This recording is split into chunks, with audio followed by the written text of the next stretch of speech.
परम पूज्य महाराज जी के नेतृत्व में 2017 में सरकार बनी। उसके पहले गुंडों का राज था, भूमाफियाओं का राज था, आतंकवादियों का राज था, तमाम तरह के दुराचारियों का राज था।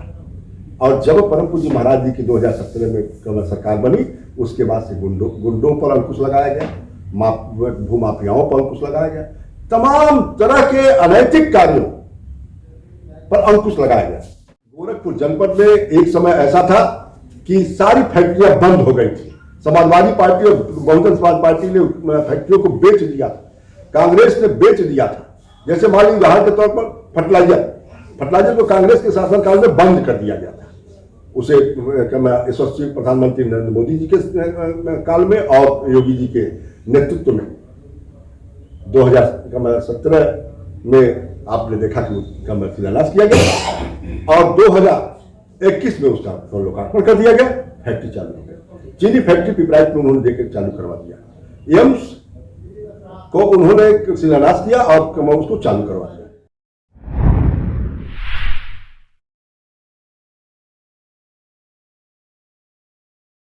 नमस्कार, मैं अनुराग और आप देख रहे हैं डेली लाइव न्यूज। आज हमारे साथ लाइव पे बने हुए 326 विधानसभा क्षेत्र चौरी चौरा के भारतीय जनता पार्टी के प्रबल विधायक दावेदार आनंद कुमार शाही जी। जानकारी के लिए बता दूं कि ये जिला प्रभारी भी है हिंदू युवा वाहिनी के। आइए मिलते हैं इनसे और जानते हैं इनके चुनावी मुद्दे को कि किस एजेंडे के साथ ये चौरी चौरा विधानसभा में प्रचार प्रसार कर रहे हैं। इसके साथ साथ हम जानेंगे बीजेपी के रथ यात्रा के बारे में कि भारतीय जनता पार्टी के रथ यात्रा निकालने का 2022 के चुनाव में मुख्य उद्देश्य क्या है। तो डेली लाइव न्यूज चैनल में स्वागत है आपका नेताजी। बहुत बहुत धन्यवाद। नेताजी, सबसे मुख्य बात यहाँ पे यह आ रही है, जब चौरी चौरा में पहले से ही भारतीय जनता पार्टी की विधायक है, आपने प्रबल दावेदारी क्यों की? देखिए, हम लोग भारतीय जनता पार्टी और हिंदू वाहिनी के कार्यकर्ता हैं और हम लोगों ने 25 सालों से अनवरत पार्टी की सेवा किया है। जन जन तक हम लोगों ने हर मिशन को पहुंचाने का काम किया है। और भारतीय जनता पार्टी किसी व्यक्ति विशेष की पार्टी है नहीं, कार्यकर्ताओं की पार्टी है, पदाधिकारियों की पार्टी है, आम जन की पार्टी है। और इसमें आपको प्रसन्नता होनी चाहिए कि भारतीय जनता पार्टी में कार्यकर्ता दावेदारी प्रस्तुत करता है और हम कार्यकर्ता होने के नाते अपनी दावेदारी प्रस्तुत करते हैं। तो क्या आपको लगता है कि बीजेपी आपकी दावेदारी को समझेगी और 2022 के चुनाव में आपको बीजेपी प्रबल दावेदार के रूप में अपना टिकट देगी? देखिए, भारतीय जनता पार्टी का कार्यकर्ता हमेशा आशान्वित रहता है और उसको हर हमेशा यह शिक्षा दी जाती है कि आप अपने ऊर्जा को आगे बढ़ाते रहिए, अपने क्षमता को आगे बढ़ाइए। हम लोग क्षमता को बढ़ाने के लिए आगे बढ़ रहे हैं और पूर्ण से विश्वास है कि भारतीय जनता पार्टी नेतृत्व तो हमारे ऊपर विश्वास करेगा और विश्वास करके 2022 में हमें नई जिम्मेदारी देगा, उसका निर्वहन किया जाएगा। तो मान लीजिए कि अगर बीजेपी आपके ऊपर विश्वास करती है और 2022 के चुनाव में आपको मौका देती है, तो किस तरह का आप विकास चाहेंगे चौरी चौरा विधानसभा के लिए? देखिए, भारतीय जनता पार्टी सदैव निचले पादान तक के व्यक्ति को लाभ देने के लिए, उसके खुशहाली के लिए कार्य करती है। हम सभी लोग उसी चीज को लेकर के हिंदुत्व और विकास के मुद्दे पर, जहां हमारा हिंदुत्व एक मिशन है, विकास हमारा एक कर्म है। विकास के मुद्दे पर चौरी चौरा में जितनी भी योजनाएं परम पूज्य महाराज जी के द्वारा, माननीय मुख्यमंत्री जी के द्वारा और मोदी जी के द्वारा, जो प्रधानमंत्री हमारे यशस्वी प्रधानमंत्री जी हैं, उनके द्वारा जो चलाई जा रही हैं, उसे धरातल पर ले करके और पंडित दीनदयाल जी के सपने को साकार करते हुए निचले पादान के व्यक्तियों को लाभान्वित किया जाएगा। साथ ही साथ जो भी यहाँ पर समस्या है, जैसे बाढ़ की समस्या है, बाढ़ से हमारा जो ब्रह्मपुर क्षेत्र है वो हर हमेशा ग्रसित रहता है, भय व्याप्त रहता है। इस बार हम लोगों ने एक एक बंधे पर जाकर के और अधिकारियों को लेकर के परम पूज्य महाराज जी के नेतृत्व में हम लोगों ने उस बंधे की रखवाली किया।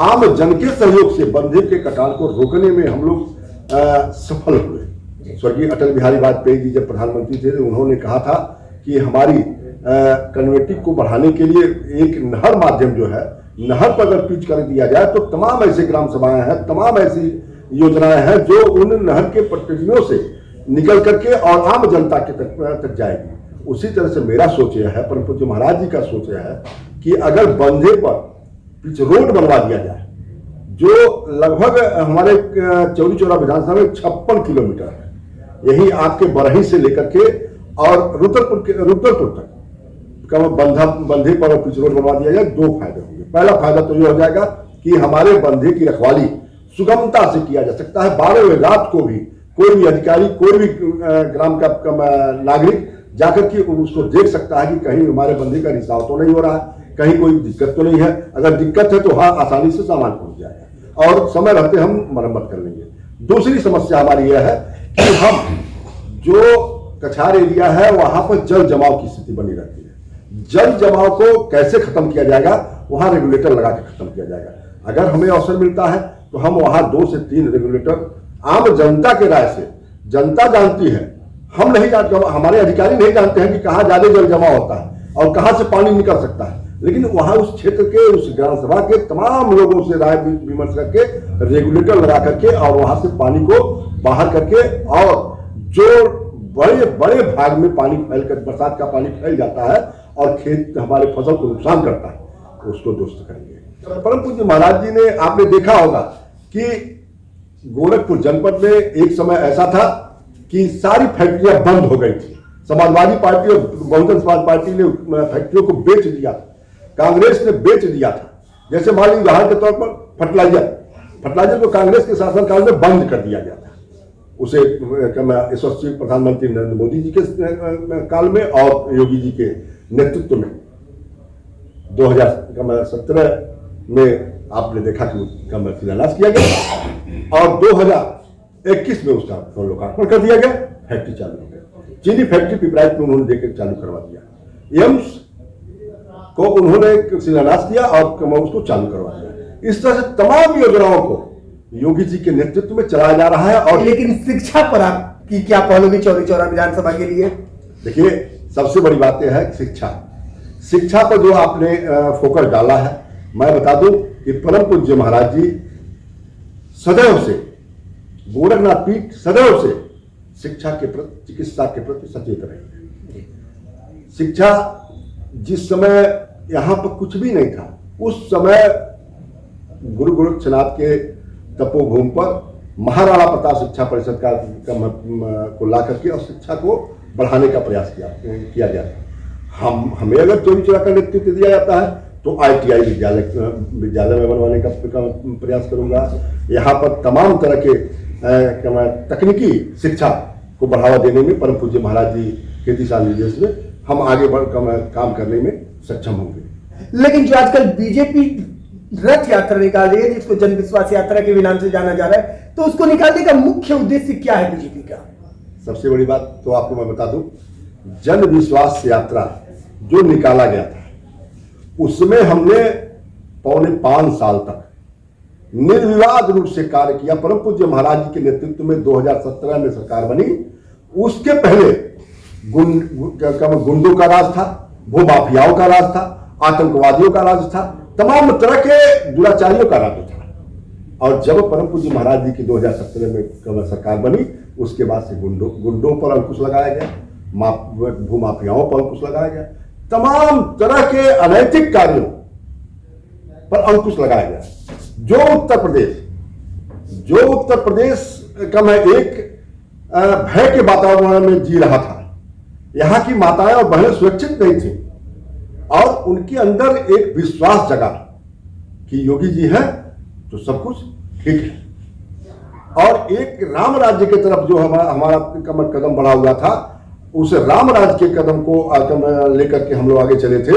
उसी जन विश्वास यात्रा के दौरान जो हमने 4.25 सालों में लाभकारी योजनाओं को जनता के बीच में लाके दिया था, स्वच्छता के मिशन में शौचालय, आवास, उसके बाद का मैं जनधन योजना के तहत उनके खाते खोलना, तमाम तरह की योजनाओं समूहों के माध्यम से उनको जोड़ना, साथ ही साथ हम कोरोना काल में जो भयावह विश्व की सबसे खतरनाक बीमारी, जिसमें तमाम बड़े बड़े देश टूट गए और वहां पर हॉस्पिटल नहीं थे जहां पर उपचार कराया जा सके, लेकिन परम पूज्य महाराज जी के नेतृत्व में और केंद्र में मोदी जी के नेतृत्व में कितना कितना सफलतापूर्वक कोरोना का हम लोगों ने, योगी जी ने सफल नेतृत्व किया, उसका जीता जागरण यह है कि विदेश के लोगों ने, विदेश के राष्ट्राध्यक्षों ने योगी जी का डिमांड किया कि हमारे वहां योगी जी जैसा व्यक्ति होता तो हम भी कोरोना से बच सकते थे। उसी के साथ हम योगी जी ने यह भी देखा कि अगर गरीब घर में बैठा रहेगा तो खाएगा क्या। उन्होंने तुरंत राशन मुफ्त में दिलवाना शुरू किया। उसके पहले उन्होंने कहा कि प्रत्येक कार्यकर्ताओं का आह्वान उन्होंने किया कि किसी भी गरीब का चूल्हा बुझना नहीं चाहिए, आप जाकर के चेक करिए, आप विश्वास नहीं मानेंगे।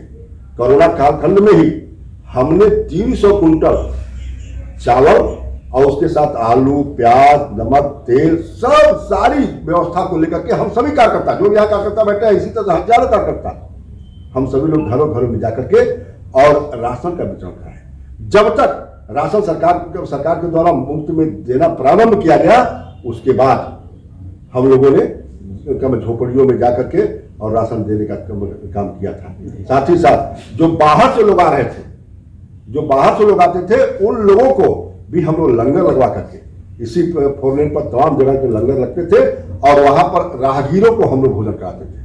वह हम लोग को आशीर्वाद देके जाते थे, हमारे योगी जी को आशीर्वाद देते थे, योगी जी का नारा लगाते थे, मोदी जी का नारा लगाते थे कि हम उत्तर प्रदेश में और इतने प्रसन्न है कि हमें जिस तरह से बॉम्बे में और दिल्ली में अपमानित किया जा रहा था, लांछित किया जा रहा था, आज हम उत्तर प्रदेश में हैं तो मुझे यह लग रहा है कि हम अपने परिवार में आ गए। हमें भोजन मिल रहा है, पानी मिल रहा है, जगह जगह बच्चे, छोटे छोटे बच्चे रोते हुए दिखाई दे रहे थे, भूखे प्यासे, उनको हम लोग भोजन कराते थे। तो इस तरह की लड़ाई हम लोग लड़ा है। आपसे स्पष्ट बता दूं, अब 2022 का संग्राम चालू है। एक तरफ भारतीय जनता पार्टी है जो आम गरीबों के बीच में आकर के उन्होंने काम किया है, और काम करने के साथ साथ जो चीज कभी समाजवादी पार्टी ने सोचा नहीं था, उन सब चीजों को लेकर के योगी जी दरवाजे दरवाजे पहुंच करके काम किया है, उसी चीज को प्रदर्शित करने के लिए और उसी चीज को बताने के लिए, उसी चीज को लेकर के हम लोग जन विश्वास यात्रा में आगे बढ़े हैं। उसका एक आपको दिखाई दिया होगा कि इतना ज्यादा जन सैलाब, इतना ज्यादा समर्थन मिल रहा था कि हम लोग यह भूल गए कि हम लोगों ने कितनी कठिनाई झेली थी। प्रसन्नता हो और उसी उद्देश्य को लेकर के हम लोग जन विश्वास यात्रा निकालना है। तो क्या आपको लगता है कि जन विश्वास यात्रा के जरिए और योगी जी के नेतृत्व को लेकर फिर पुनः उत्तर प्रदेश में बीजेपी की सरकार बनेगी और योगी आदित्यनाथ जी को उत्तर प्रदेश का बागडोर संभालने के लिए मौका मिलेगा? आपको मैं बता दूं, जनता एकदम मन बना के बैठी हुई है। अब बहुमत ही नहीं, अपार बहुमत मिलने जा रहा है। कल्पना से ज्यादा वोट हम लोगों ने 300 का आंकड़ा किया, लेकिन जनता से जो आवाज आ रही है, विपक्ष में जो खलबली मची हुई है, उससे यह आवाज आ रही है कि हम 3 से बहुत आगे जाएंगे। विपक्ष का पूर्ण रूप से सफाया हो जाएगा। कोई भी व्यक्ति 5 साल पहले के दुख को भूला नहीं है। सभी लोग जानते हैं कि जिस दिन योगी जी की सरकार नहीं रहेगी, उस दिन सारी योजनाओं पर ताला लग जाएगा, गरीबों के हक पर डकैती पड़नी शुरू हो जाएगी, गरीबों के जमीनों पर कब्जा प्रारंभ हो जाएगा। राम मंदिर जो 537 वर्षों से हमारे बुजुर्ग लड़ रहे थे, आज भव्य राम मंदिर बनने जा रहा है। वह किसने बनवाया? किसने काम प्रारंभ किया? भारतीय जनता पार्टी ने किया। क्या राम को हम भूल जाएंगे? राम के मंदिर को पर गोली चलवाने वाले व्यक्ति को हम फिर से सत्ता में लाएंगे? अरे राम राज्य की कल्पना करके हम आज तक लड़ते आए हैं और राम राज्य में ही जाएंगे। आपने एक नारा सुना होगा, जो राम को लाए हैं हम उन्हें ही लाएंगे। बिल्कुल बिल्कुल। तो हम राम के अनुयायी हैं। यह पूरा उत्तर प्रदेश योगी जी के नेतृत्व में 2022 में राम के भव्य मंदिर में दर्शन करने के लिए, और मथुरा और काशी, जो काशी हमारा जीर्णोद्धार हो चुका है, मथुरा हमारा जीर्णोद्धार होने जा रहा है, उस जीर्णोद्धार को आगे बढ़ाने के लिए हम लोग सदैव तैयार हैं। जनता यह नहीं भूली है कि हम जिस समय समाजवादी पार्टी की सरकार थी, आज आप लाइन को लेकर बैठे हुए हैं। बिजली आपके घरों में है। बिजली कब आती थी, कब जाती थी, इसका आप कल्पना नहीं करते थे। फोन से पूछते थे कि भाई क्या हो गौरम लाइन बाकी नहीं बा, कौन चलता, दिनहिया चलता कि रतिया चलता? बिल्कुल बिल्कुल। अब दिनहिया रतिया की बात तो क्यों नहीं करता? अब तो ये कहा था घरवा जाए तो लैपटॉप चली, घरवा जाए तो कंप्यूटर चली, घरवा जाए तो लेके बिजली का जो हुई है वो की कर देना है, वो सब योगी जी के देना है। तो लाइव के माध्यम से आपको आपके चौरी चौरा विधानसभा की जनता भी देख रही है। 2022 के चुनाव को लेकर आप चौरी चौरा विधानसभा की जनता को क्या संदेश देना चाहेंगे? देखिए, चौरी चौरा एक क्रांतिकारी विधानसभा है। इसने जब भी अगड़ाई लिया है तो उस अगड़ाई में देश का हित, प्रदेश का हित और इस जनपद का हित निहित रहा है। और चौरी चौरा की जनता दोबारा 2022 में परम पूज्य महाराज जी के नेतृत्व में भारतीय जनता पार्टी की सरकार बनाने जा रही है। और मैं सभी मतदाताओं के अच्छे दिन की तरफ अग्रसर होने के लिए अपनी शुभकामनाएं देता हूं, बधाई देता हूं कि आप सभी लोग एक नारा याद करिएगा, जाति पाति पूछे नहीं कोई, हरिको भजे सो हरि का होई। किसी भी जाति बहकावे में नहीं, किसी मजहब के बहकावे में नहीं, प्रदेश के खुशहाली में, चौरी चौरा विधानसभा के खुशहाली में और योगी जी के नेतृत्व में गुंडाराज के समाप्ति में आप अपना योगदान करेंगे। और यह बहुत बड़ा हौन प्रदेश की जनता करने जा रही है और उस हौन में तमाम गुंडे, मवाली, माफिया, दुराचारी का हौन होगा। आप देखिएगा 2022 में जय श्री राम का नारा लगते हुए 2000 योगी जी दोबारा मुख्यमंत्री बनेंगे और उत्तर प्रदेश उत्तम प्रदेश की तरफ 4 कदम और आगे बढ़ेगा। चलिए जी, डेली लाइव न्यूज चैनल के साथ जुड़ने के लिए और अपना कीमती समय देने के लिए बहुत बहुत धन्यवाद नेताजी। बहुत बहुत धन्यवाद। जय श्री राम।